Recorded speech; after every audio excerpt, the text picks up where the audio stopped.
নমস্কাৰ north east নাও প্ৰতিজন দৰ্শকক স্বাগতম জনাইছোঁ মই পবিত্ৰ মেছ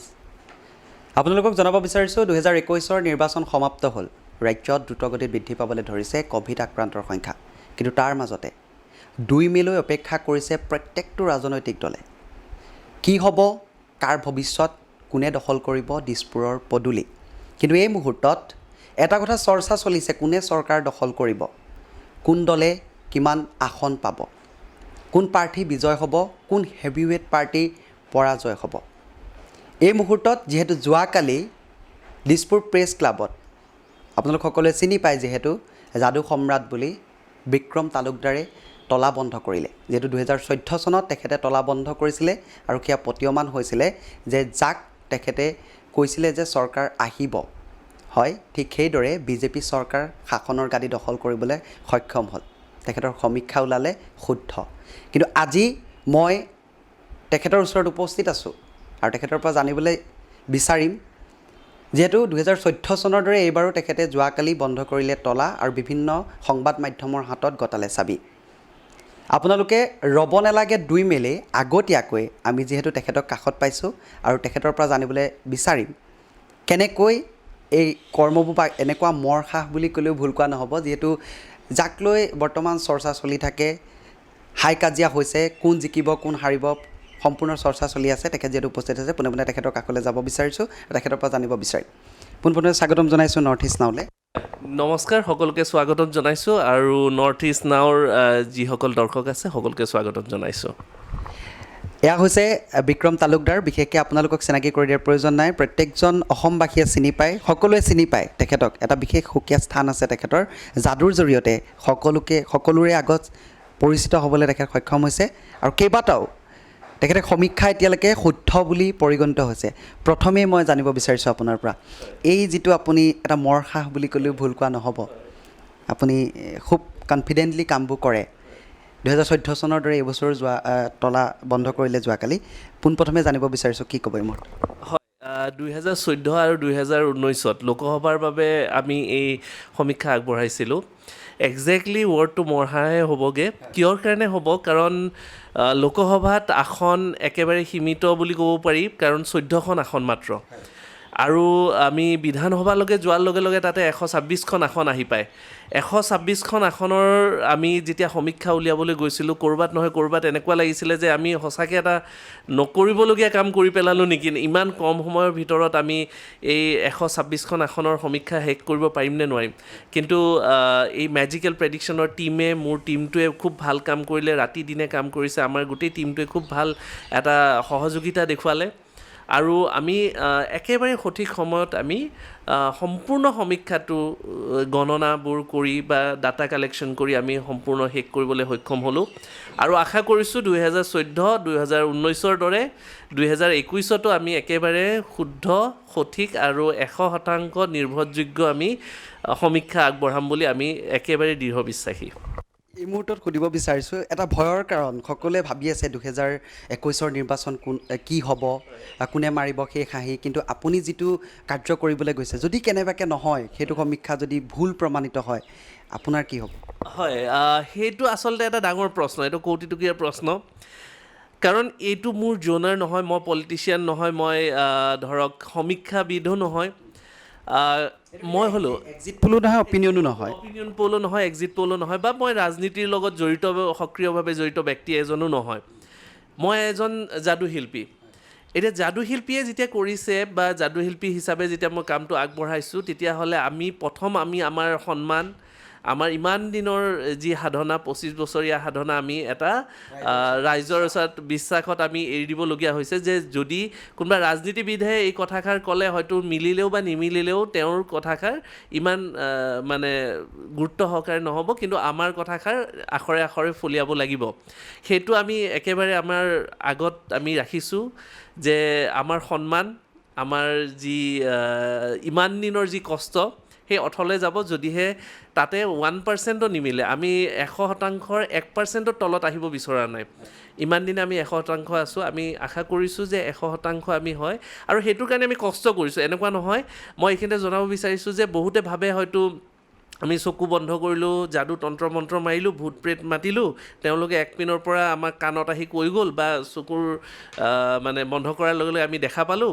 এক পিনৰ পৰা আমি গোটেইখন আসনৰ কোন কোন জয় হ'ব সেই খাহি মাৰিব আমি এনেকৈ লিখি দিলোঁ। সেইটো একেবাৰে নহয়। আমি কষ্ট কৰিছোঁ, প্ৰত্যেকখন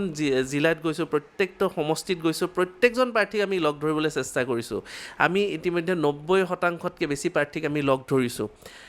তেওঁলোকৰ লগত সময় আমি দিছোঁ, তেওঁলোকৰ বডি লেংগুৱেজ ষ্টাডি কৰিবলৈ চেষ্টা কৰিছোঁ, তেওঁলোক কিমান কনফিডেণ্ট। ৰাইজৰ আমি পালছটো ল'ব বিচাৰিছোঁ, ৰাইজৰ বিভিন্নজনৰ ওচৰলৈ গৈছোঁ, আমি খেতিয়ক এজনৰ ওচৰলৈ গৈছোঁ, একেবাৰে ভিতৰুৱা অঞ্চললৈ গৈছোঁ, যি অঞ্চলত গাড়ীও নাযায়, গাড়ী থৈ খোজকাঢ়ি 10-12 কিলোমিটাৰ খোজকাঢ়ি নাৱেৰে পাৰ হৈ আমি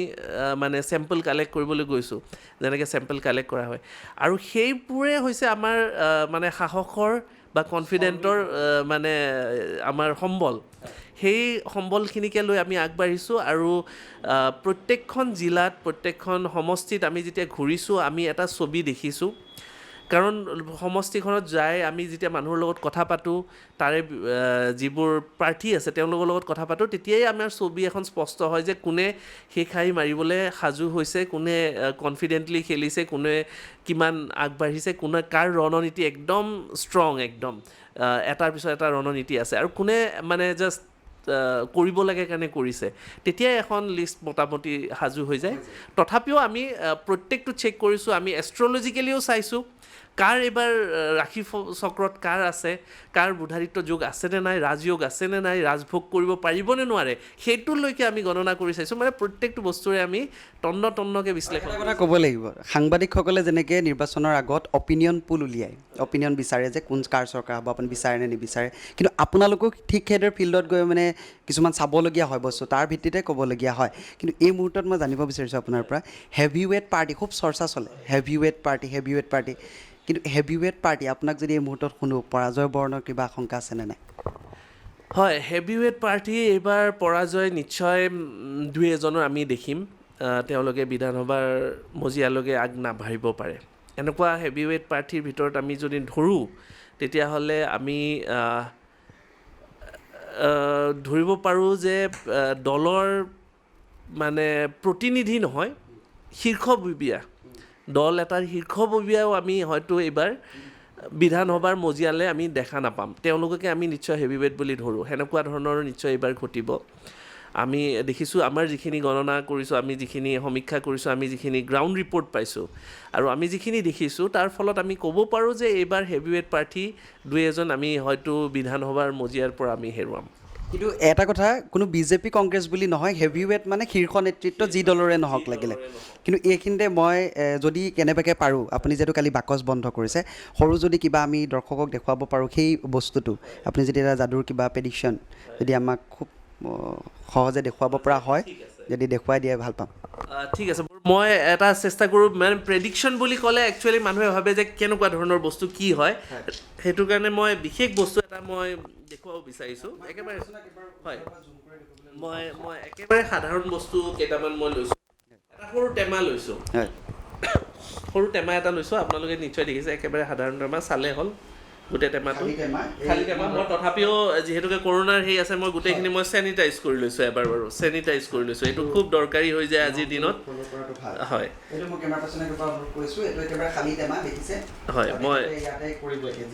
মই গোটেইখিনি বস্তু চেনিটাইজ কৰি লৈছোঁ। আৰু আমাৰ লগত আছে 3খন কাৰ্ড। প্ৰত্যেকখন কাৰ্ডত স্ক্ৰু আৰু নাট যেনেকৈ আমাৰ একদম দিঠকত আছে, সেই স্ক্ৰু এণ্ড নাটৰ প্ৰতিচ্ছবি ইয়াতে অঁকা আছে, কিন্তু হুবহু আছে। কিন্তু ইয়াতে বেলেগ কি, ইয়াতে কালাৰকেইটা বেলেগ, এখন সেউজীয়া, এখন হালধীয়া আৰু এখন ৰঙা স্ক্ৰু এণ্ড নাট। 3খন বেলেগ বেলেগ পৃথক স্ক্ৰু এণ্ড নাটৰ প্ৰতিচ্ছবি আছে। ঠিক তেনেকৈ ইয়াতে 3টা স্ক্ৰু এণ্ড নাট আছে, কিন্তু ইয়াতে 3টা বেলেগ বেলেগ ৰঙৰ পাইপেৰে ৰং কৰা আছে। ইয়াতে 3টা বেলেগ বেলেগ কালাৰ কৰা আছে। সাধাৰণ স্ক্ৰু এণ্ড নাট, এইটো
ঘূৰি দিছোঁ এতিয়া আমি এখন কাৰ্ড ইয়াতে দেখিছোঁ যিখন কাৰ্ড আহিছে মই নাজানো কি কাৰ্ড হ'ব কাৰণ মই ঘূৰি দিছিলোঁ এতিয়া মই ইয়াতে যিহেতুকে স্ক্ৰু কেইটা আছে এই স্ক্ৰু কেইটাৰ ভিতৰত মই এটা কাম কৰিব বিচাৰিছোঁ মই প্ৰত্যেকটো স্ক্ৰু ইয়াতে মই থৈ যাব বিচাৰিছোঁ প্ৰত্যেকটো স্ক্ৰু ইয়াতে মই থৈছোঁ আৰু মই এই ঢাকনিখনেৰে টেমাটো মই বন্ধ কৰি দিব বিচাৰিছোঁ এতিয়া মই এই টেমাটোৰ ওপৰত মই স্ক্ৰুবোৰ এনেকৈ ঘূৰাই দিব বিচাৰিছোঁ এনেকৈ মই ঘূৰাই দিব বিচাৰিছোঁ বেলেগ একো নাই সাধাৰণ এটা হেৰি স্ক্ৰু এণ্ড নাট আছে ইয়াৰ ভিতৰত মই গোটেইকেইটা স্ক্ৰু এণ্ড নাট ইয়াতে থৈ মই এই কাৰ্ডখনৰ ওপৰত অলপ দেৰি মই ঘূৰাই দিছোঁ আৰু 2 তাৰিখে কি হ'ব তাৰে এটা আভাস আগতীয়া জাননী ইয়াতে মই অলপ দেৰি ইয়াতে ঘূৰাই দিছোঁ এতিয়া ঘূৰাই দিয়াৰ পিছত আমি যদি খুলি চাওঁ মই এতিয়া কেমেৰাক অলপ আগুৱাই আহিবলৈ অনুৰোধ জনাইছোঁ যাতে আহি টেবুলত যাতে পায়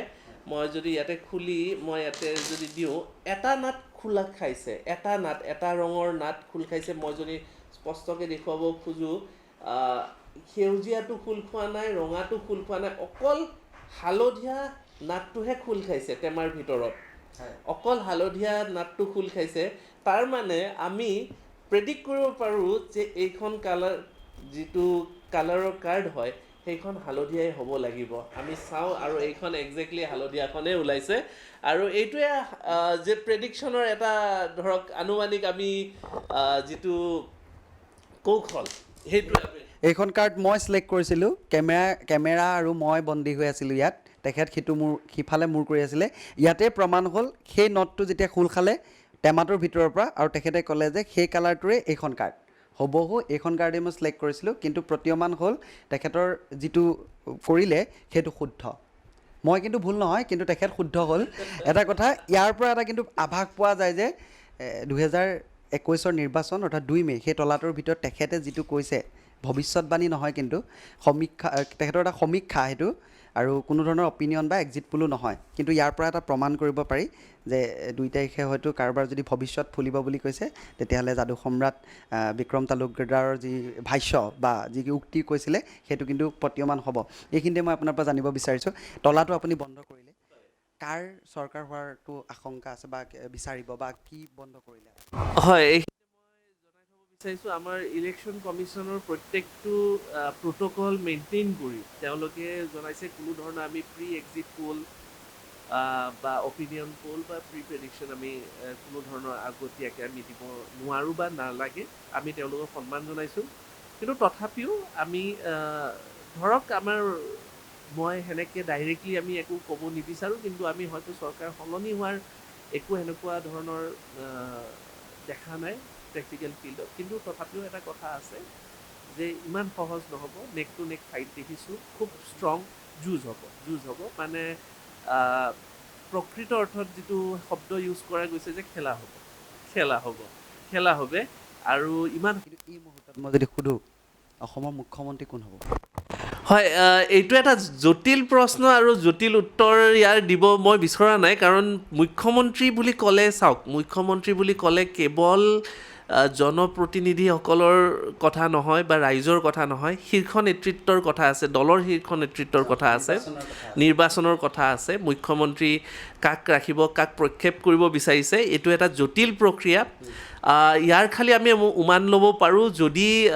মহাজোঁটৰ চৰকাৰ আহে কিবা কাৰণত তেতিয়াহ'লে তাতে 3জন প্ৰাৰ্থী আমি নিশ্চয় দেখিছোঁ প্ৰদ্যুৎ বৰদলৈ গৌৰৱ গগৈ ৰিপুণ বৰা ডাঙৰীয়া আৰু ইনফেক্ট গহপুৰৰ পৰা ৰিপুণ বৰা ডাঙৰীয়া মুখ্যমন্ত্ৰীৰ প্ৰক্ষেপিত প্ৰাৰ্থী হিচাপে আমি প্ৰচাৰতো আমি দেখিছোঁ যে তেওঁ আমি মুখ্যমন্ত্ৰী হিচাপে আগবাঢ়ি আছে আৰু দক্ষ হিচাপে গৈছে আৰু মিত্ৰজোঁটৰ যদি চৰকাৰ যদি গঠন হয় তেতিয়াহ'লে আমি দুগৰাকী ব্যক্তি আমি দেখি আছোঁ ডক্টৰ হিমন্ত বিশ্ব শৰ্মা আৰু সৰ্বানন্দ সোণোৱাল কিন্তু এইবাৰ ৰাহিজোৰা যাক কয় ৰাহিজোৰা কৰে মই ৰাজয়োগ বা ৰাহিজোৰা আহিব লাগিব কিন্তু ইমান দিনে যিটো মানে হোৱা নাছিলে হিমন্ত বিশ্ব শৰ্মাৰ ফালে ইংগিতটো বেছি আহি আছে যদিও তেওঁৰ মানে গোটেই কাম কাজৰ আৰু তেওঁৰ ৰাহিজোৰা মিলে বুলি কয় এইবাৰ প্ৰায়বোৰ ৰাহিজোৰা ডক্টৰ হিমন্ত বিশ্ব শৰ্মাৰ ফালে আহিছে কিন্তু তথাপিও সেইটো শীৰ্ষ নেতৃত্ব মই পুনৰবাৰ কৈছোঁ যে সেইটো আমি উমানহে ল'ব পাৰোঁ, সেইটো কোনো ধৰণৰ প্ৰেডিকশ্যনত নাহে, সেইটো কোনো ধৰণৰ কথা বতৰাত নাহে, কাৰণ এইকাৰণে নাহে কাৰণ সেইটো কেৱল শীৰ্ষ নেতৃত্বই কাক দিয়ে, নিৰ্বাচন পিছতহে শীৰ্ষ নেতৃত্বই এইপিনে আমাৰ অমিত শ্বাহ ডাঙৰীয়া বা কি কয় নৰেন্দ্ৰ মোদী ডাঙৰীয়া আৰু সেইপিনে ৰাহুল গান্ধী, প্ৰিয়ংকা গান্ধী তেখেতসকলে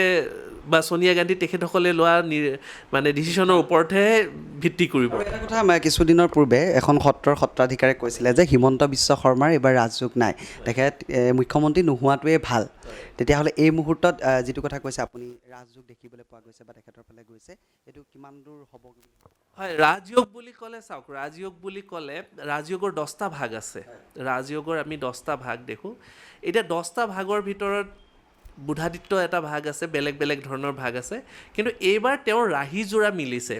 ৰাজভোগ কৰিবলৈ তেওঁৰ ৰাহিযোৰা মিলিছে। তেওঁ মানে অলৰেডি ৰাজভোগত আছে, কিন্তু তেওঁ এইবাৰ ৰাহিযোৰা মিলিছে, সেয়েহে তেওঁৰ এইবাৰ মুখ্যমন্ত্ৰী হোৱাৰ পথ এইবাৰ একেবাৰে সহজ হৈ আছে, মসৃণ হৈ আছে। তো আমি সেইবাৰে ইংগিতো বহন কৰিছে, সেইকাৰণে আমি ক'ব পাৰোঁ এতিয়া তেওঁ লয় নলয়, তেওঁক দিয়ে নিদিয়ে সেইটো এটা বেলেগ বিষয়, কিন্তু তেওঁৰ পিনে যিটো ধৰক এটা মুখ্যমন্ত্ৰীৰ ফালে আমি ইংগিত এটা সম্পূৰ্ণ পাইছোঁ, তেওঁৰ ৰাস্তা চিধা হৈ আছে, গোটেইখিনি সহজ হৈ আছে। এটা কথা খুব চলি থাকে যে যাদুৰে সমীক্ষা কৰাটো কিমান সম্ভৱ, মানে আমাৰো প্ৰশ্ন উদয় হয় এই বস্তুটো কেনেকৈ কৰা হয় বা সমীক্ষাটো উলিওৱাটো এটা সহজ কথা নহয়। কিন্তু আপুনি যদি কেনেবাকৈ এইটো ফেইলাৰ হ'বলগীয়া হয়, আপোনাৰ জীৱনৰ যিটো ষ্ট্ৰাগল লাইফ আছে 26 বছৰ 27 বছৰ, তাত এটা কিন্তু প্ৰশ্নবোধক আহি যায়। চাওক, সমীক্ষা এটা কেতিয়াও সহজ নহয়, কাৰণ ইয়াতে বহুখিনি কথা আছে। চবতছে ডাঙৰ আমাৰ চবতছে যিটো নাইটমেয়াৰ বুলি কয়, অমানিশা বুলি কয়, মানে এনেকুৱা ধৰণৰ বস্তু, সেইটো হৈছে চাইলেণ্ট ভোটাৰ। আপোনাক ক'ব বেলেগ, কৰিব বেলেগ, দেখুৱাব বেলেগ, হ'ব বেলেগ। এই চাইলেণ্ট ভোটাৰটো আমাৰ বাবেও এটা ডাঙৰ এটা আমাৰ কাৰণেও চিন্তাৰ বিষয়, যে মানুহে আমি যি দেখোঁ, যি কওঁ, যি শুনো, যি বা আমাক দেখুৱায়, কেতিয়াবা চাইলেণ্ট ভোটাৰে তাতকৈ বেলেগ কৰি দিয়ে। চাইলেণ্ট ভোটাৰৰ নিশ্চয় এটা ফেক্টৰ আছে চাইলেণ্ট ভোটাৰ। তৎসত্ত্বেও আমি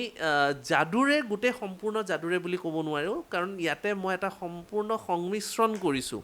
এইখিনি মই স্পষ্ট কৰি দিব বিচাৰিছোঁ যে মেজিকেল প্ৰেডিকশ্যন, নামটো মেজিকেল প্ৰেডিকশ্যন হৈছে, কিন্তু তাতে এটা সম্পূৰ্ণ বৈজ্ঞানিক ভিত্তিৰে আমি গোটেই সমীক্ষাটো কৰিছোঁ। আমি পলিটিকেল এনালাইচিছ কৰিছোঁ। আমি সাংবাদিকসকলে যেনেকৈ পথাৰত গৈ যেনেকৈ গ্ৰাউণ্ড ৰিয়েলিটি লয়, আমি সেনেকৈ গ্ৰাউণ্ড জিৰ' ৰিয়েলিটি ল'বলৈ চেষ্টা কৰিছোঁ। আমি যেনেকৈ প্ৰেক্টিকেলি প্ৰচিডিউৰ ৱাইজ লোৱা যায় 3টা ফেজত, আমি প্ৰত্যেকটো ফেজ আমি এনালাইচিছ কৰিছোঁ। তাৰ উপৰি যাদুৰ তাতে সংমিশ্ৰণ আছে, এষ্ট্ৰলজি, বাস্তু, নিউমৰলজি, গোটেইখিনি আমি সংমিশ্ৰণ কৰি এটা প্ৰডাক্ট আমি ক'ব পাৰোঁ যে টোটেল পেকেজ, মানে যেনেকৈ অসমীয়া থালি বুলি কয় নহয়, কেৱল ভাত বা দালি বা আঞ্জা নহয়, কমপ্লিট থালি। আৰু এইটো আমি গোটেইখিনি ফুল পেকেজ আমি তাতে গোটেই যুগুত কৰিছোঁ। তো কেৱল মই যাদু বুলি তাতে যাদুৰ আমি প্ৰলেপহে দিছোঁ, গোটেই বস্তুটোৰ যাদুৰ মাজেৰে আমি কৰিছোঁ, কাৰণ সেই সিদ্ধান্তটোই সেই যাদুৰ যিটো গণনা বা যাদুৰ যিটো প্ৰক্ৰিয়া থাকিব বা যাদুৰ যিটো ফৰ্মুলা থাকে বা এলগৰিদম থাকে, সেইটো ইউজ কৰা যায়। কিন্তু তাতে আমি প্ৰত্যেকটো বস্তুৰে 10% সংমিশ্ৰণ কৰিহে, গোটেই 10-20টা বস্তু সংমিশ্ৰণ কৰিহে আমি তাৰে বস্তুটো উলিয়াইছোঁ। এটা কথা কিন্তু এইখিনিতে ক'ব লাগিব যে যিটো নিৰ্বাচনৰ ক্ষেত্ৰত প্ৰত্যেকটো একদম ডাঙৰ ৰেলী কৰে বা কিবা ভোটাৰৰ কাষলৈ যায়, কিন্তু এইখিনিতো চবেই কৈছে যে ৰেলী কৰাতকৈ যাদুকৰ বিক্ৰম তালুকদাৰৰ ওচৰলৈ গ'লেই বিজেপি মানুহখিনি লাভ হ'লহেঁতেন, সেইটো কি ক'ব? নহয়, সেইটো সেনেকুৱা কথা নহয়। সকলোৱে সকলোৰ কাম নিশ্চয় কৰিব লাগিব। যিটো ধৰণৰ এটা প্ৰক্ৰিয়া থাকে, সেই প্ৰক্ৰিয়াটো কৰিব লাগিব। ডাঙৰ ৰেলী কৰিলেই যে হ'ব আৰু বা মোৰ তালৈ আহিলে আমি এইখিনিতে মই স্পষ্ট কৰিব বিচাৰিছোঁ যে যি হ'ব গৈ আছে সেইটোহে মই ক'ম। মই কোৱাটোহে হয় সেইটো নহয়। মই যি হ'ব গৈ আছে সেইটোহে মই মানে পূৰ্বানুমান কৰিছোঁ, কিন্তু মই ক'লেই যে কিবা এটা হ'ব সেনেকুৱা নহয়। আৰু লগতে মই দেখিছোঁ যে এইবাৰ বহু ৰেলীৰ কথা আহিছে, যিহেতুকে মই তাৰে আলম লৈ ক'ব বিচাৰিছোঁ যে এইবাৰ ট্ৰেডিশ্যনেল মেথডৰ উপৰি আমাৰ আঞ্চলিক দলসমূহে এটা নেটৱৰ্ক গঢ়ি তুলিছে সেয়েহে আঞ্চলিক দলসমূহৰো এইবাৰ শক্তি একেবাৰে যথেষ্ট উঠিছে যে তেওঁলোকে হয়তো যেনেকৈ ৰাষ্ট্ৰীয় দলৰ পোষ্টাৰ বেনাৰ বা বৃহৎ বৃহৎ ৰেলী হয়তো দেখা নাপাব পাৰে সেইটোৰ তুলনাত কিন্তু তেওঁলোকৰ শক্তিটো ক'ৰবাত নহয় ক'ৰবাত ভিতৰি ভিতৰি নেটৱৰ্ক এটা গঢ় লৈছে আমি দেখিছোঁ বিভিন্ন জেগাত ৰাতি দিন তেওঁলোকে বৈঠক বহিছে সৰু সৰু বৈঠক কিন্তু প্ৰভাৱশালী বৈঠক সেই বৈঠকবোৰত এটা ভাল প্ৰভাৱ নিশ্চয় আহিব আৰু এই যে ৰেলীতে যে শেষ উপায় সেইটো নহয় বিভিন্ন ধৰণৰ নতুন নতুন কৌশল কিছুমান আহিছে ৰণনীতি কিছুমান নতুন ৰণনীতি আহিছে আঞ্চলিক ৰণনীতি কিছুমান আহিছে সেইটো ভাল লাগিছে এইবাৰ এটা নতুন আমি বস্তু দেখিছোঁ নতুন দেখিছোঁ এইবাৰ ধন্যবাদ জ্ঞাপন কৰিছোঁ ইমান সময় আপুনি দিয়াৰ বাবে আমিও আশা কৰিছোঁ 3 মে' তাৰিখে যিটো বক্সটো খোলা হ'ব 2 মে' তাৰিখে ৰিজাল্ট দিব আপুনি যিকেইটা কথা কৈছে কেমেৰাত বন্দী হৈ আছে গতিকে আমি আশা কৰিছোঁ আপোনাৰ যি 2014 চনৰ দৰে এই বছৰ যাতে শুদ্ধ আৰু সত্য বুলি প্ৰমাণিত হয় আপোনাৰ যাতে জীৱন অৰ্থাৎ ষ্ট্ৰাগল লাইফত প্ৰশ্নবোধক নাহে আমি কামনা কৰিছোঁ আৰু শেষত সকলো নৰ্থ ইষ্ট নাওৰ সকলো দৰ্শকক ধন্যবাদ জ্ঞাপন কৰিব বিচাৰিছোঁ আৰু লগতে 3 মে'ত আমি আপোনালোককো আমি আমন্ত্ৰণ কৰিব বিচাৰিছোঁ কাৰণ এটা চাবি সেই 7টা তলাৰ এটা চাবি নৰ্থ ইষ্ট নাওৰ হাততো আছে তেওঁলোকৰ কাষ্টাডিত আছে চ' আমি 3 তাৰিখলৈকে একেবাৰে উৎসাহিত হৈ আহিছোঁ আৰু 100% কনফিডেণ্ট হৈ আছোঁ যে আমি নিশ্চয় এইবাৰো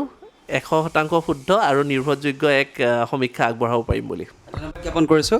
এয়া আছিলে আমাৰ মাজত আপোনালোকৰ সকলোৰে পৰিচিত যাদু সম্ৰাট বিক্ৰম তালুকদাৰ 2014 চনৰ দৰে এইবাৰ পূৰ্বানুমান অৰ্থাৎ সমীক্ষা তেখেতে দিছে বাকচত বন্দী কৰিছে তেখেতৰ যি চিন্তা চেতনাৰ জৰিয়তে তেখেতে ফিল্ডত গৈ যিখিনি পাইছে সেইখিনিৰ জৰিয়তে তেখেতে বন্দী কৰিলে কিন্তু আমি ৰ'ব লাগিব 3 তাৰিখলৈকে মই কিন্তু পূৰ্বানুমান বুলি কৈ আপোনালোকক এইটো কাৰণে কৈছোঁ যে 2021ৰ যি নিৰ্বাচনৰ ফলাফল আজিয়ে লওক এই কথাটো এইকাৰণে ক'লোঁ তেখেতৰ যিটো বস্তু দেখুৱালে অলপ সময়ৰ আগতে 3খন কাৰ্ড দেখুৱাইছিলে তাৰে মই তেখেতক নেদেখুৱাকৈ যিহেতু এখন কাৰ্ড মই চিলেক্ট কৰিছিলোঁ আৰু সেইখন কাৰ্ডেই তেখেতে যেতিয়া উলিয়ালে সেইটো প্ৰমাণিত হ'ল কিন্তু তেখেতে ঠিক সেইদৰে পূৰ্বানুমানৰ জৰিয়তে 2014 চনৰ দৰে এই বছৰ যাতে সত্য শুদ্ধ হয় তেখেতে সেইটো কামনা কৰিছে আমিও আশা কৰিছোঁ তেখেতৰ যি বন্দী কৰিলে বাকচত সেয়া শুদ্ধ হওক আমি 3 মে' তাৰিখে পুনৰ আপোনালোকক দেখুৱাবলৈ চেষ্টা কৰিম বিক্ৰম তালুকদাৰে বন্দী কৰা সেই সমীক্ষা কিমান শুদ্ধ ওলালে বা তেখেত সফল হ'বলৈ সক্ষম হ'ল নে নহ'ল সেয়া আপোনালোকক জনাবলৈ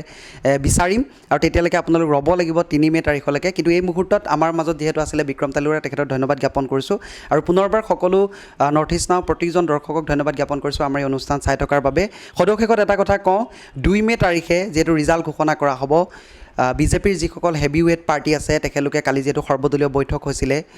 প্ৰশাসনিক পদাধিকাৰ মহাবিদ্যালয়ৰ খানাপাৰাস্থিত তেখেতলোকে কৈছে যে বিজেপিৰ ৰেলী উলিওৱাটো বন্ধ কৰিছে বা যিকোনো ৰাজনৈতিক দলে ৰেলী উলিওৱা বন্ধ কৰিছে ক'ভিড পৰিস্থিতিৰ প্ৰতি গতিকে সেইসমূহ মানি যাতে সকলোৱে 2 মে'লৈকে অপেক্ষা কৰক নিৰ্বাচনত কোন জয় কোন পৰাজয় সেয়া আমি ৰ'ব লাগিব 2 মে' তাৰিখলৈ গতিকে সকলোকে ধন্যবাদ জ্ঞাপন কৰি মই পবিত্ৰই বিশেষ অনুষ্ঠান যাদু সম্ৰাট যি